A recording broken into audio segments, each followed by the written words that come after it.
முதல்ல ராமன் போறான். அந்த ராமன் எதோட ஸ்வரூபம்னு கேட்டா, கிருஷ்ணன் பகவத்கீதையில சொன்னா போல அக்ஷரானாம் அகாரோஸ்மிங்கிற போல ராமன் எழுத்துக்கள்ல அகாரமா முதல் எழுத்தான ஆவா இருக்கான். வேதம் அகாரோ விஷ்ணுவாசரக அப்படின்னு சொல்றது. அ அப்படிங்கிற அக்ஷரத்துல மகாவிஷ்ணுவானவர் சதா இருக்கார் அப்படின்னு வேதம் சொல்றது. ஆக முதல்ல போகக்கூடிய ராமன் அ அப்படின்னு சொல்லப்படக்கூடிய அக்ஷரம். அவனை தொடர்ந்து சீத்தை போறா இல்லையா, அவள் எதனுடைய ஸ்வரூபம் அப்படின்னு கேட்டான்னா, உத்ருதா சிவராகேன கிருஷ்ணேன சதபாகுனா, அதாவது ஊ அப்படிங்கிற எழுத்தால சொல்லப்படக்கூடியவள் மகாலட்சுமி அப்படின்னு வேதம் சொல்றது. ஆக முதல்ல அ அப்படிங்கிற எழுத்தினுடைய ஸ்வரூபமாக ராமன் போறான். அவனை தொடர்ந்து ஊ அப்படிங்கிற எழுத்தினுடைய ஸ்வரூபமான மகாலட்சுமியான சீத்தை போறா. இவா ரெண்டு பேரையும் தொடர்ந்து யார் போறான்னா லக்ஷ்மணன் போறான். இந்த லக்ஷ்மணன் எதோட ஸ்வரூபம் அப்படின்னு கேட்டான்னா ம அப்படிங்கிற எழுத்தோட ஸ்வரூபமா.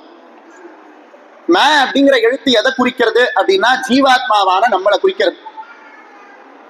இந்த ஜீவாத்மாவான நம்மளை குறிச்சுக்கும் போது என்ன சொல்றோம் அப்படின்னா மம என்னுடைய, மாம் எனது, என்னை அப்படின்னு சொல்லக்கூடிய இடத்துல எல்லாம் நம்ம ம அப்படிங்கிற எழுத்த சமஸ்கிருதத்துல பயன்படுத்துறோம்.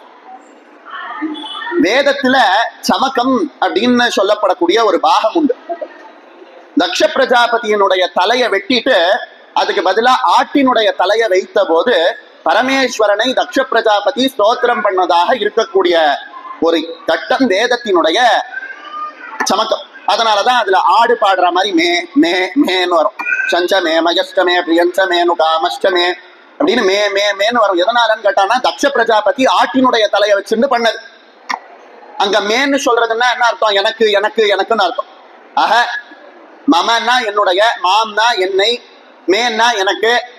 இப்படி ஒரு ஜீவாத்மா தன்னைத்தானே குறிப்பதற்கு என்ன எழுத்த சொல்றதுன்னா மேவ சொல்றது. இப்போ நன்னா கூட்டி கழிச்சு பாருங்க. முதல்ல ஆ போகிறது, அதாவது ராமன் அகாரத்தினுடைய ஸ்வரூபம் போறா.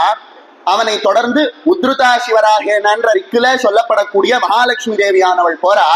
அவளுக்கு பின்னாடி ம அப்படிங்கிற அக்ஷரத்தினுடைய ஸ்வரூபமாக ஜீவாத்மாவாக லக்குவன் போறான். இப்ப இவா மூணு பேரையும் சேர்த்து படிச்சா என்னவாக இருக்கு அப்படின்னா பிரணவ மந்திரமே போறா போல இருக்கு.